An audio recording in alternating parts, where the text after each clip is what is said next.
बातें करते हम खेतों की और उसके रखवाली की। हम बीजों की बातें करते उत्तम जल संसाधन की। हम तकनीकी बातें करते फसलों के उत्पादन की। हर किसान का सपना सच हो जीवन सुखद बनाने को। गाँव-गाँव के हर आंगन का प्यारा सा ही दर्शन। कृषि दर्शन, कृषि दर्शन, कृषि दर्शन, कृषि दर्शन, कृषि दर्शन, कृषि दर्शन, कृषि दर्शन, कृषि दर्शन। किसान भाई बहन मन नमस्कार, जोहार। कृषि दर्शन कार्यक्रम में रौरमन के बहुत बहुत स्वागत है। स्वागत तो रही और रहेला है नहीं, मगर किसान भाई बहन मन कार्यक्रम के आगे बढ़ाए कर आगे रौरमन के कुछ जानकारी देवे के है और साथे आरजू विनती प्रार्थना शुभ करे के है कि देखो कोरोना खन खत्म नहीं भेला, तनिकन कम हो जाए। इसलिए रौरमन अपन छो मन के अपन गांव टोला मोहल्ला में सबके बताओ और भीड़ भाड़ से बचू, मास्क के पहनू, साबुन से और सैनिटाइजर से हाथ के जरूर धोबू। हैं याद है नहीं, लॉकडाउन और कोरोना से ले रौरमन से विनती है। तो किसान भाई बहन मन चलू अपन कार्यक्रम के आगे बढ़ा थी, मतलब कार्यक्रम के आगे बढ़ाए कर आगे रौरमन के दिखाती हम कृषि समाचार। नमस्कार, कृषि समाचार में आपका स्वागत है। मैं हूं अर्चना। आइए देखते हैं आज कृषि समाचार में क्या है खास। ग्रामीण महिलाओं की आजीविका को सशक्त बना रहा है पलाश ब्रांड। बेहतर पशुपालन के लिए समय पर कराएं पशुओं का टीकाकरण। कंपोस्ट निर्माण को आसान करता है प्लास्टिक टेट्रा बर्मी बेड। ग्रामीण विकास विभाग झारखंड द्वारा Jharkhand state livelihood promotion society के माध्यम से राज्य के 31 लाख ग्रामीण परिवारों की महिलाओं को सखी मंडल के रूप में संगठित कर उन्हें कृषि, पशुपालन, कुक्कुट पालन, मत्स्य पालन, मधु उत्पादन एवं विभिन्न वनोपज संग्रहण इत्यादि आजीविका के विभिन्न स्रोतों से जोड़ा जा रहा है। साथ ही इन महिलाओं के उत्पादित एवं निर्मित सामग्रियों की बिक्री के लिए पलाश के नाम से एक ब्रांड बनाया गया है। इस पलाश ब्रांड के अंतर्गत सभी कार्य संग्रहण, प्रसंस्करण, पैकेजिंग, साथ ही मार्केटिंग इत्यादि का कार्य इन्हीं महिलाओं द्वारा ही किया जाता है। पशुपालक अपने पाले गए गाय, बकरी, मुर्गी या सूकर इत्यादि पशुओं का समय पर टीकाकरण अवश्य करवाएं। टीकाकरण से पशुओं में रोग से लड़ने की क्षमता बढ़ती है और आपके पशुओं का संभावित रोगों से बचाव हो जाता है।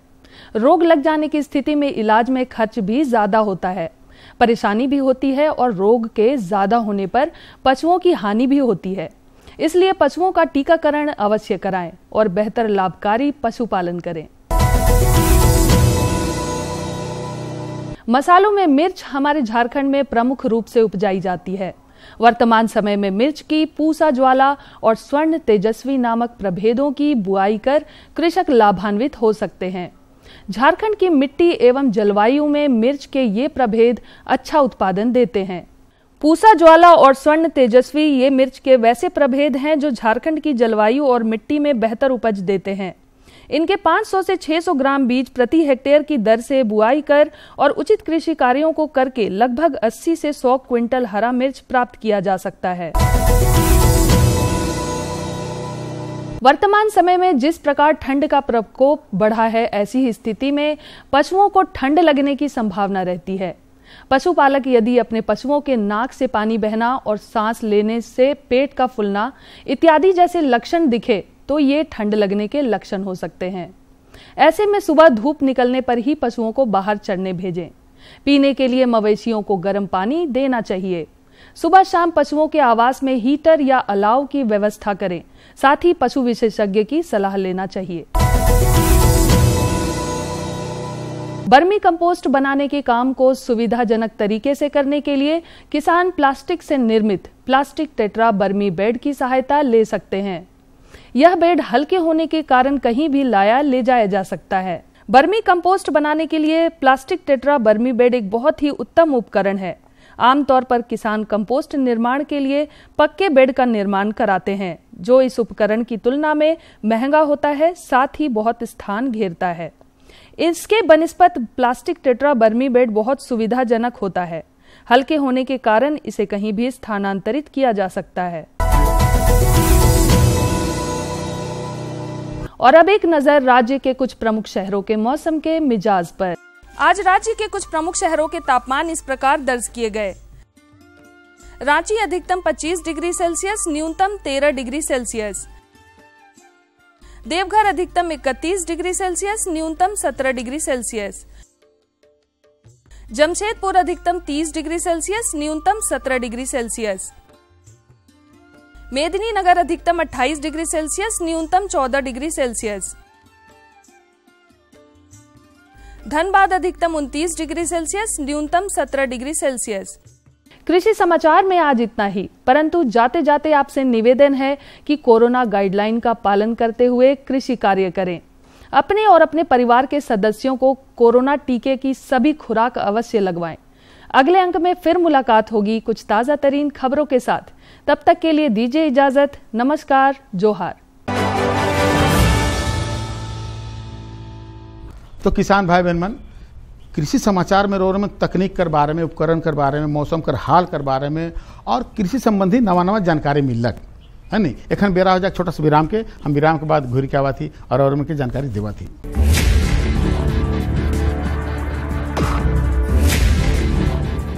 भोजन, जल और शुद्ध वातावरण हमारे जीवन का मुख्य आधार है और कृषि इसका मूल स्तंभ। पिछले 60 वर्षों में विज्ञान आधारित कृषि का व्यापक प्रसार हुआ है।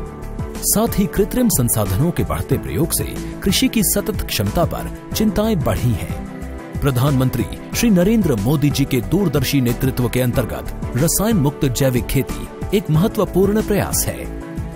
रसायन मुक्त जैविक खेती को बढ़ावा देने के लिए 5 वर्ष पूर्व सरकार ने परंपरागत कृषि विकास योजना तथा उत्तर पूर्व भारत में जैविक मूल्य श्रृंखला योजनाएं आरंभ की। ऑर्गेनिक फार्मिंग को देश भर में बढ़ावा देने के लिए सरकार अनेक प्रयास कर रही है।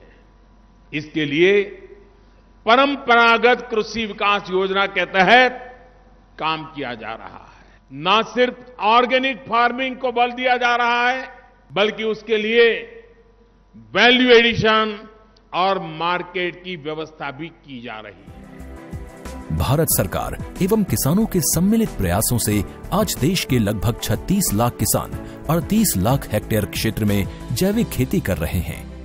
इसके अतिरिक्त हमारे देश के अनेक ऐसे क्षेत्र हैं जहां आज भी पारंपरिक जैविक खेती हो रही है। इन पारंपरिक जैविक क्षेत्रों को जैविक प्रमाणीकरण सुलभ कराने हेतु पीजीएस के अंतर्गत लार्ज एरिया सर्टिफिकेट का प्रावधान किया गया है। इस प्रक्रिया की विशिष्टता ये है कि इसमें प्रमाणीकरण मात्र 2 से 3 महीनों में हो जाता है, जबकि सामान्य परिस्थितियों में इसमें 2 से 3 वर्ष का समय लगता है। अंडमान निकोबार केंद्र शासित प्रदेश के कार निकोबार एवं नैन काउरी द्वीप समूह देश के सर्वप्रथम ऐसे प्रमाणीकृत जैविक क्षेत्र हैं। अभी हाल ही में संपूर्ण लक्षद्वीप को जैविक खेती के रूप में प्रमाणित किया गया है। वर्ष 2016 में सिक्किम राज्य पूर्ण जैविक कृषि राज्य के रूप में प्रमाणित हो चुका है। सुदूर उत्तर में हिमालय श्रृंखला के बीच स्थित लद्दाख ने भी पूर्ण जैविक के लक्ष्य की ओर बढ़ना शुरू कर दिया है। जैविक उत्पादों को बाजार सुलभ कराने तथा किसानों की उपभोक्ताओं तक पहुंच बनाने के लिए एक समर्पित जैविक खेती पोर्टल भी बनाया गया है। जैविक खेती पोर्टल के जानकारी मंच और विपणन मंच के माध्यम से किसानों को उच्च गुणवत्ता उत्पादन तथा बाजार उपलब्ध कराया जा रहा है। आशा है देश के सभी राज्य अपने जैविक क्षेत्रों का विस्तार करेंगे और देश में जैविक कृषि क्रांति को मजबूत करने में योगदान देंगे। जैविक उत्पादों की देश और विदेशों में बढ़ती मांग तथा जैविक उत्पादों का बढ़ता बाजार, किसानों की उपभोक्ताओं तक पहुंच तथा जैविक एफपीओ द्वारा जैविक कृषि व्यापार में भागीदारी हमारे किसानों को अपनी आय बढ़ाने का अवसर दे रहा है। पिछले 5 वर्षों में जैविक कृषि उत्पादों का निर्यात दोगुने से अधिक बढ़कर 7,000 करोड़ रुपए से अधिक का हो गया है और इसमें प्रतिवर्ष 20% से अधिक की वृद्धि हो रही है। उम्मीद है पारंपरिक क्षेत्र के किसान भी इस बढ़ते बाजार से लाभान्वित होंगे और जैविक कृषि आंदोलन को आगे बढ़ाएंगे। किसानों की मुस्कान समृद्ध हिंदुस्तान की है पहचान।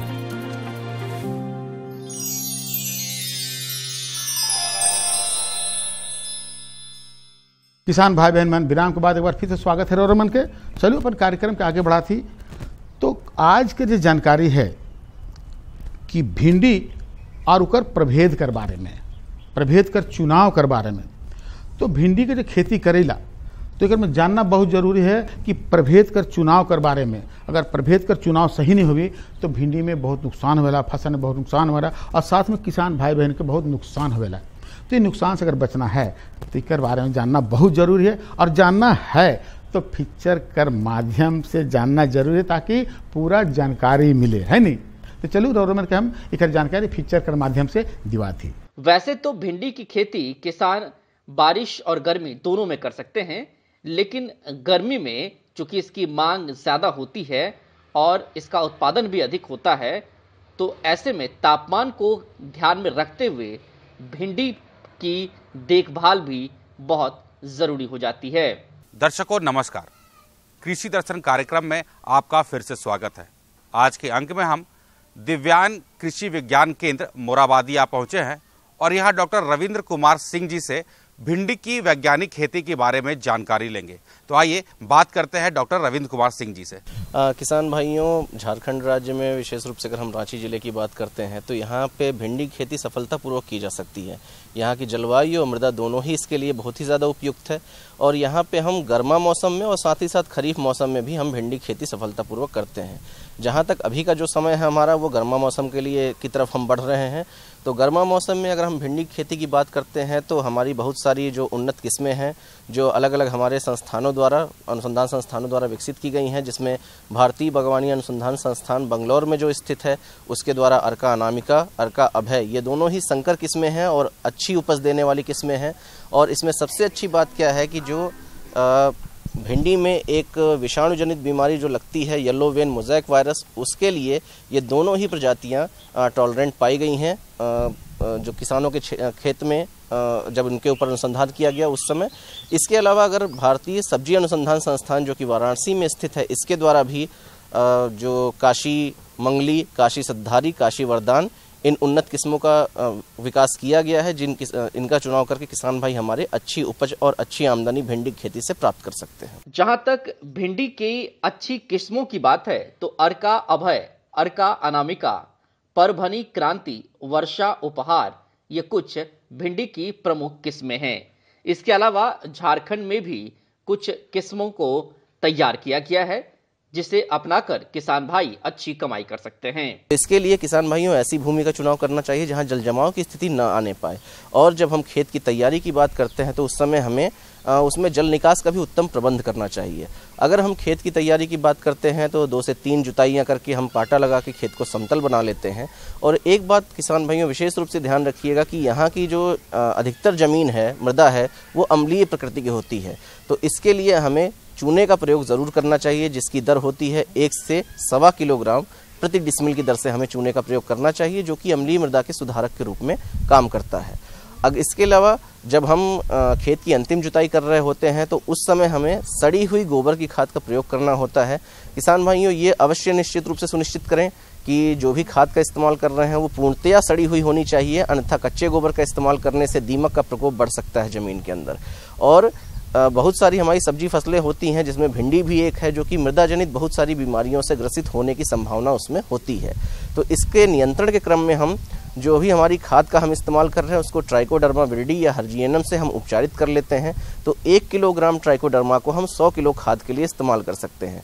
और ऐसी उपचारित खाद का जब हम इस्तेमाल करते हैं तो भूमि में मिलाने के लिए, तो हमारी बहुत सारी मृदा जनित बीमारियां होती हैं जिनका हम नियंत्रण प्रभावी तरीके से कर सकते हैं। भिंडी की खेती सभी प्रकार की मिट्टी में होती है। भिंडी की खेती के लिए खेत को 2-3 बार जुताई कर, बुरबुरा कर और पाटा चलाकर समतल कर देना चाहिए। जानकार कहते हैं कि नियमित गुड़ाई कर खेत को खरपतवार मुक्त रखना चाहिए। बोने के 15 से 20 दिन के बाद पहली निराई गुड़ाई करना जरूरी रहता है। खरपतवार नियंत्रण के लिए रासायनिक का भी प्रयोग किया जा सकता है। जब आप बुआई कर रहे हैं तो भिंडी की सीधी बुआई की जाती है खेत में हमारे, तो इसके लिए सबसे पहले चूँकि अच्छा अंकुरण की ज़रूरी होता है और गर्मा के मौसम में मृदा नमी में थोड़ी सी कमी पाई जाती है, तो इसके लिए जो बीज हैं बीजों को आप कम से कम 10 से 12 घंटे के लिए भिगो दें और उसके बाद इसका उपचार अवश्य कर लें, क्योंकि बहुत सारी जो हमारे बीज में जो बीमारियों का प्रकोप होता है उससे नियंत्रण के लिए हमें बीज उपचार अवश्य करना चाहिए। उसके लिए हम ट्राइकोडर्मा का उपचार कर सकते हैं जो कि एक जैविक विधि होती है, और इसके अलावा हम रासायनिक विधि के अंतर्गत कार्बेंडाजिम का इस्तेमाल कर सकते हैं। जो भी किसान भाई ट्राइकोडर्मा का इस्तेमाल करना चाहते हैं तो 4 से 5 ग्राम प्रति किलोग्राम बीज की दर से उपचारित कर सकते हैं बीजों को, और कार्बेंडाजिम का 2 ग्राम प्रति किलोग्राम बीज की दर से इसका उपचार हम कर सकते हैं। किसान भाइयों, जब भी हम बीज की उपचार के बाद इसकी बुआई करते हैं तो गर्मा मौसम में जो पौधों की बढ़वार होती है वो खरीफ मौसम की तुलना में कम होती है, इसलिए इसकी दूरी भी हमें कम रखनी होती है और जो बीज दर होती है वो ज़्यादा लगती है। तो अगर हम बीज दर की बात करते हैं तो 5 से 6 किलोग्राम बीज प्रति एकड़ की दर से पर्याप्त होता है, लेकिन वहीं अगर हम बीज की बुआई की दूरी की बात करते हैं तो कतार से कतार या लाइन से लाइन हम 45 सेंटीमीटर की दूरी मेंटेन करते हैं और बीज से 25 सेंटीमीटर की दूरी गर्मा मौसम के लिए पर्याप्त होती है। किसान भाइयों, इसके लिए अगर हम बात करते हैं, अब हम बात करते हैं सिंचाई की, तो जब हम बुआई कर रहे हैं तो उस समय में जो मृदा में नमी है वो पर्याप्त होनी चाहिए, जिससे हमारे जो बीजों का अंकुरण है वो प्रभावित ना होने पाए। भिंडी में अन्य सब्जी फसलों की तरह कई रोग भी लगते हैं। येलो मोजेक, जिसे हम पीला रोग कहते हैं, ये सबसे ज्यादा भिंडी को नुकसान पहुंचाते हैं, जिससे कि फल, पत्तियां और पौधा पीला पड़ जाता है। इसके नियंत्रण के लिए रोग रहित प्रजातियों का प्रयोग करना चाहिए या फिर 1 लीटर मेलाथियान को 800 से 1000 लीटर पानी में घोलकर प्रति हेक्टेयर के हिसाब से हर 10 से 15 दिन के अंतराल पर छिड़काव करते रहना चाहिए। किसान भाइयों, किसी भी सब्जी फसल में या किसी भी फसल में उचित पोषण प्रबंधन ज़रूरी होता है और भिंडी भी उससे अछूती नहीं है। भिंडी भी उसी प्रकार से हमें उसमें पोषण प्रबंधन पर विशेष ध्यान देने की ज़रूरत होती है। तो अगर हम भिंडी की खेती की बात करते हैं तो जैसा हमने बताया कि खेत की तैयारी के समय हमें 80 से 100 कुंटल सड़ी हुई गोबर की खाद का इस्तेमाल करना है और उसी समय हमें इसमें नाइट्रोजन, फास्फोरस और पोटाश का भी प्रयोग करना होता है। तो नाइट्रोजन की अगर बात करते हैं तो 40 से 45 किलोग्राम प्रति एकड़ की दर से नाइट्रोजन का प्रयोग हमें करना होता है, फास्फोरस का 20 से 25 किलोग्राम, और पोटाश की अगर हम बात करते हैं तो इसका भी 20 से 25 किलोग्राम प्रति एकड़ की दर से हमको प्रयोग करना होता है।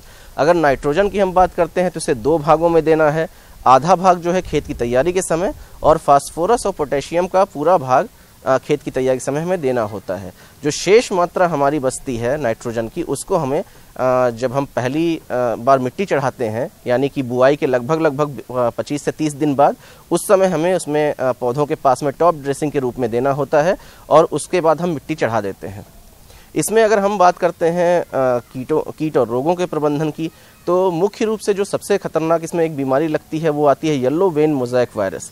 इससे हमारी भिंडी की फसल बहुत ज़्यादा प्रभावित होती है और इसके नियंत्रण के लिए हमको सफ़ेद मक्खी का नियंत्रण करना होता है, जिसके लिए इमिडाक्लोप्रिड दवा का 1 ml 3 लीटर पानी में घोल के हमें छिड़काव करने की आवश्यकता होती है। तो चलो अपन कार्यक्रम के आगे बढ़ाती दूसरी जानकारी की ओर। वो जानकारी है आगात लत्तेदार सब्जी में लगे वाला रोग और उकर निदान कर बारे में। भाई, लत्तेदार सब्जी में रोग लगेला और किसान भाई बहन के बहुत नुकसान होएला, है नहीं, उकर फसल नुकसान होएला, किसान भाई बहन को नुकसान होएला। तो एक किसान भाई बहन के नुकसान से अगर बचना है तो जानकारी तो जरूर चाहिए। तो जानकारी चाहिए तो हमारे मन के जो विशेषज्ञ साहब हैं तो विशेषज्ञ साहब से मिला थी और उनका से बातचीत करा थी और मन के जानकारी दिवा थी। दर्शकों नमस्कार, कृषि दर्शन कार्यक्रम में आप सभी का स्वागत है।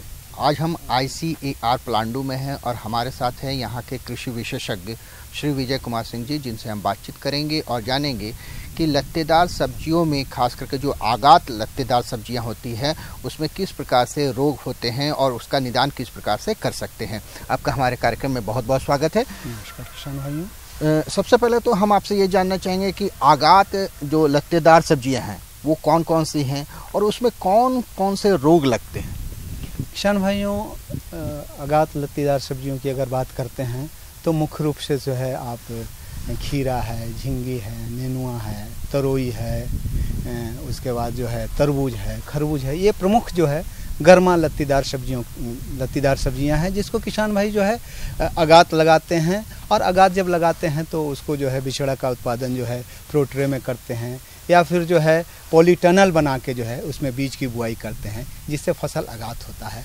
और उस दरमियान जो है बहुत सारी बीमारियां आता है। तो अगर बीमारी की हम बात करते हैं तो मुख्य रूप से एक बीमारी आता है जिसको डाउनी मिल्ड्यू कहते हैं, मृदुला रोग आश्रिता कहते हैं, वो बीमारी। उसके बाद जो है एक और बीमारी आता है पाउडरी मिल्ड्यू, जिसको जो कहते हैं पर्ण जो है आता है, उसको जो है पाउडरी मिल्ड्यू जो बीमारी है। उसके अलावा जो है आपको मोजाइक वायरस भी जो है इसमें आता है। उसके अलावा जो है बैक्टीरियल जो है लीफ ब्लाइट, जिसको जो है पत्ती धब्बा रोग कहते हैं, वो भी बीमारी आता है। इसके अलावा जो फ्यूजेरियम बिल्ट जो है जिसको हम लोग फ्यूजेरियम बिल्ट भी जो है जो मरने का शिकायत है, वो बीमारी भी जो है प्रमुख रूप से जो है लत्तीदार सब्जियों में आता है। बिल्कुल। एक बात मैं आपसे जानना चाहूँगा कि जैसा कि आपने बताया कि विभिन्न बीमारियों के बारे में आपने जिक्र किया, लेकिन जो बीमारियां लत्तेदार सब्जियों में होती है तो उसके कुछ लक्षण उभरते होंगे, तो पहले हम आपसे लक्षण जानना भी चाहेंगे कि कैसे हमारे किसान भाई पहचान सकते हैं, उसके बारे में बताएं, और उसके बाद आप उसका निदान भी बताएंगे। जी।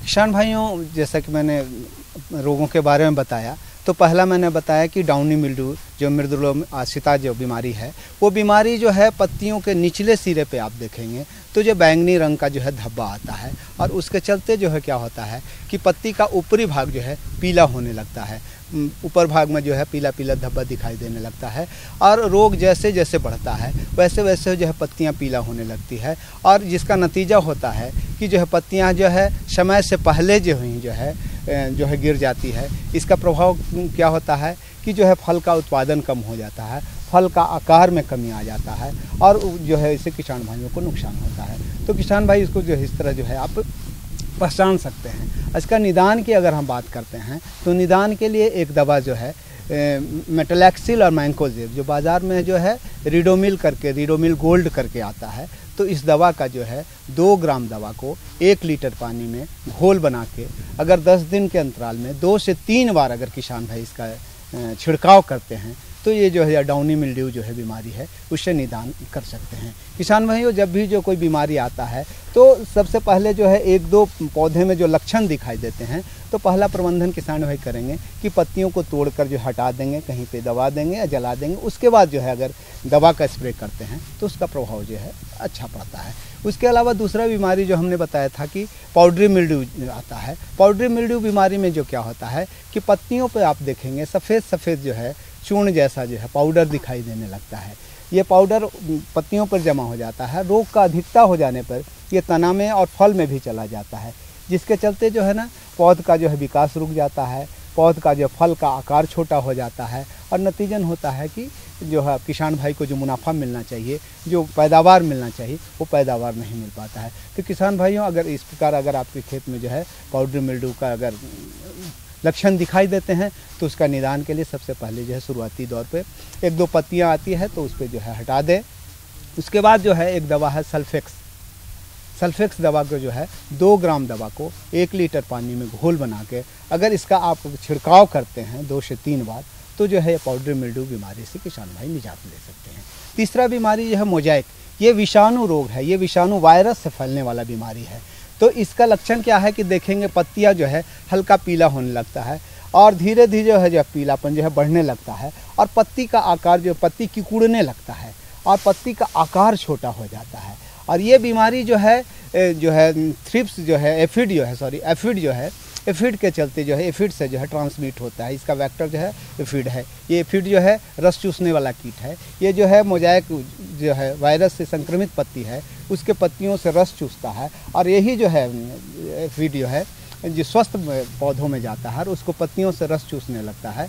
तो क्या होता है कि ये जो है वायरस यहाँ से स्वस्थ पत्तों तक चला जाता है। इस तरह जो है बीमारी जो है काफ़ी तेज़ी में फैलता है। तो किसान भाइयों से हमारा अनुरोध है कि अगर इस तरह का अगर लक्षण दिखाई देता है तो शुरुआती दौर में 1-2 पौधा अगर आप दिखाई देता है तो उस पौधे को आप उखाड़ के कहीं दबा दीजिए या जला दीजिए। उसके बाद जो है इसमें जो है दवा का अगर प्रयोग करते हैं तो फ़ायदेमंद होगा। इसके निदान के लिए किसान भाई जो है इमिडाक्लोप्रिड जो दवा है 17.8 उसका जो है 1 ml दवा को 3 लीटर पानी में घोल बना के जो है 10 दिन के अंतराल पे 3 बार अगर आप छिड़काव करते हैं तो मोजाइक वायरस जैसे बीमारी से किसान भाइयों को निजात मिल सकता है। इसके अलावा जो है आपको जो है बैक्टीरियल विल्ट जो है जिसको पत्ती धब्बा रोग कहते हैं, ये बीमारी भी जो है अगात लत्तीदार सब्जियों में ज़्यादा आता है।